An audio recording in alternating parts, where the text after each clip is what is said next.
Hi, everyone. Welcome to a brand new edition of Hugh Spotlight, and we're going international. So, we're going to take a flight over to Lisbon. We've got Neil Leyton standing by. And, Neil, first of all, thank you so much for staying up late.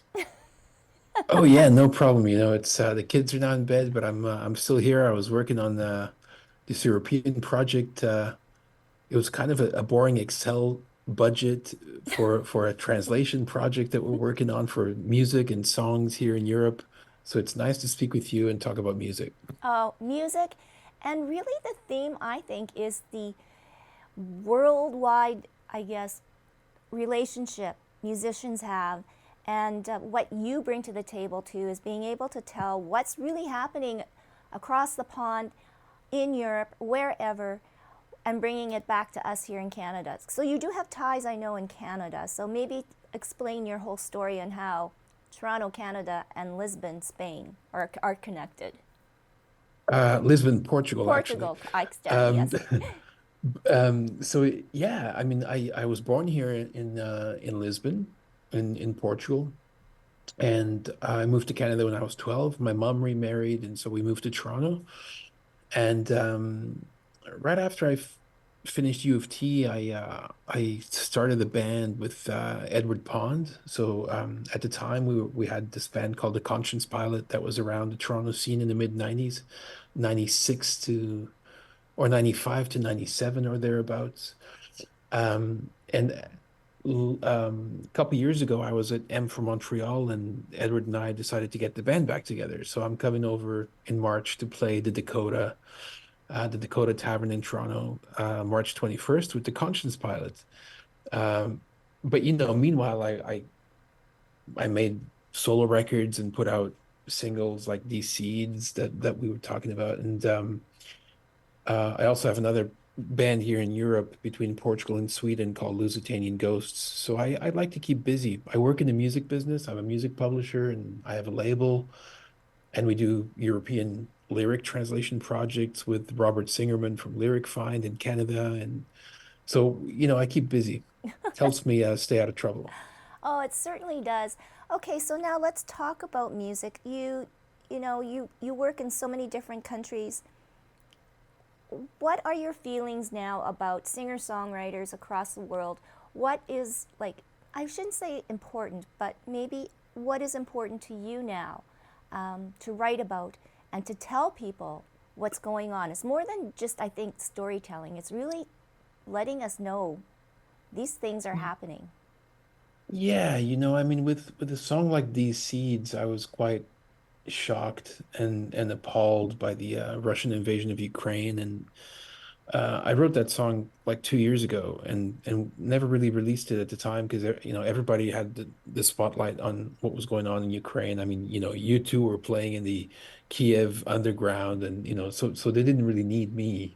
But but 2 years later, it's like it was just the anniversary of that sad date of the invasion, and I was talking to my colleagues from Music Export Ukraine in January this year at Eurosonic, and I said, maybe now's the time to get the song out. And they're like, yeah, because there's so many tragedies happening around the world that you kind of tend to forget that Ukrainians are still fighting for the survival of their country and European democracy, and it's really a struggle. So in my own little way, I think that songwriters can make a difference in their own private sphere of listeners. And I think that's kind of what's missing maybe in music these days is a lot of artists are maybe considering themselves entertainers rather than making social commentary or writing songs about things that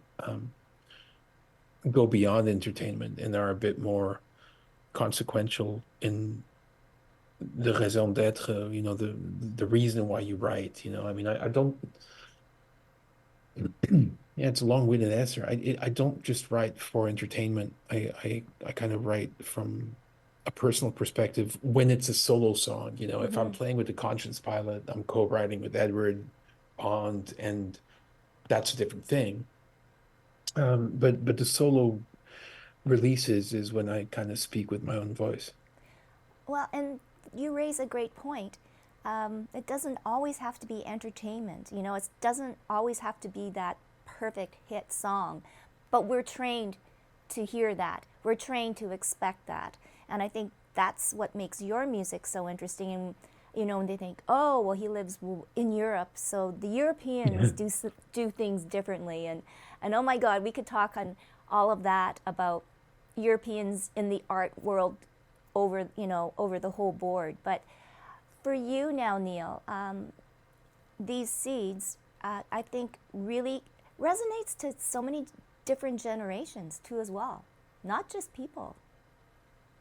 Yeah, no, I don't think I think it's sort of a universal message in the song, you know. I mean, it's not it's what the very courageous Ukrainian lady said to the Russian soldier. The song is almost like a paraphrasing of her words, translated from the Ukrainian. And yeah, it is sort of a universal message because I mean, it's about the violence and the extreme violence and murder and rape and terrible things that happen when humans instruct each other to go and invade another land or the country of other people, even if it's just your neighbor. It's just there's no explanation for it in the 21st century. Like we should have learned better from all of the atrocities of the 20th century. And that's why it was such a shock because I thought,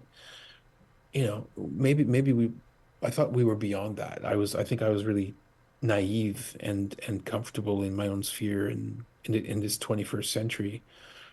And then these things happen. And if I didn't write that song, I think something would be missing. So like it's something that I just had to write and had to get out. Hmm. And I know maybe I'm going to let you, you alluded to the old Ukrainian woman that approached the Russian soldier. Tell us the story and what the woman said to that soldier. Well, she literally said, I mean, I think if you look up Russian lady confronting Russians or Ukrainian lady confronting Russian soldier, you'll probably find the footage of it. But she basically just walked up to him and said, like, who are you? What are you doing here? Like, you're invading our land. Why are you doing here? And the soldier actually kept his composure and said, look, lady, I don't want any trouble. Like, just go away. And she said something like, well, you are the aggressor. You don't tell me to go away.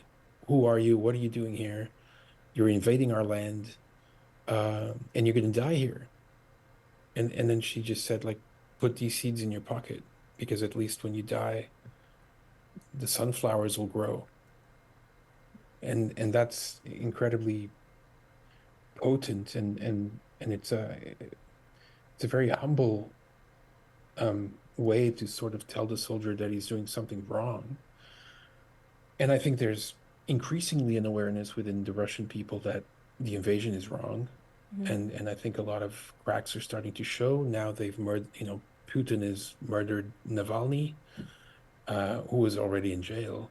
And it's just one thing after another. And I just wonder when it's gonna end. Well, we only hope and pray that it ends soon. And there's more to this song, too. You've talked about the Ukrainian music export, but there's a Oh good yeah. story about this particular song and the proceeds, right? Yeah, I mean, in my own little way, I don't think it's going to like, m make an incredible amount of money or anything, but whatever money it makes, I'm going to donate it to the Music Export Ukraine, which the same way that I work for Music Export Portugal, which is called Why Portugal here. Um, so all of the European export offices collaborate, and Music Export Ukraine have done an amazing job. Well, they were already doing an amazing job before the invasion, and now they're actively working to support those Ukrainian artists that choose to live abroad and continue making music, and because it's not safe in many parts of the country. So, yeah, I think I told him about the song back at Womex like a couple of years ago when Womex was in Lisbon. That's sort of a world music trade show where we met, and And so at Eurosonic this year, I said, maybe I'll put that song out now because, it feels like now is a better time than Yeah. for the song to find its space rather than 2 years ago because there was a lot going on and it really wasn't needed. It would have just Hmm. not made a difference. Now maybe it can make a little bit of a difference and support some Ukrainian musicians and artists to keep making music. Wow. I mean, that means so much, and I can't imagine, I mean, being an artist there, it must be so hard. But now, if we can kind of switch it, now is there a side to you, Neil the entertainer? What kind of Yeah. music does Neil the entertainer do? Well, with my band, the Conscience Pilots, I mean, we make rock pop music that's heavily inspired by sort of theatrical uh, glam rock from the 70s and also post-punk 80s new wave. So everything from like Roxy Music, T-Rex, David Bowie in the 70s crossed over to oh, I don't know, like Jesus and Mary Chain, Duran Duran, and stuff like that in the 80s. So it's fun. It's the lyrics are still quite contemplative, I guess, in their own way. But back in the 90s, we used to have if you can picture this, Toronto in like 95, 96, everybody was into grunge music, right? And we were walking around looking like uh Brian Ferry from Roxy Music with the feathers and everything, like totally lots of makeup, um, feather boas, full on glam rock. And so we really stood out. And so the Conscience Pilot, we did very well in 96. We put out our first record and it was like number one independent release of the year at Sam the Record Man in Toronto back in the Sam the Record Man days. And we were selling out pretty decent venues like Lee's Palace and so we did okay. And then we signed a bad record deal, let's just put it that way. So we couldn't move forward where we the label had first right of refusal on the next record. So we started making the next record and we just couldn't go anywhere and the band ended up splitting up. Um, but Edward and I stayed friends and so when I went to M from Montreal, we decided to pick it up again and make a new record. So we're playing with some pretty cool friends. Mick McKenzie, who's playing with Lois of the Low, is on guitar. Um, Juice Caddis from the Yoko Casionos and other bands, Platinum Blonde and others. He's on the drums.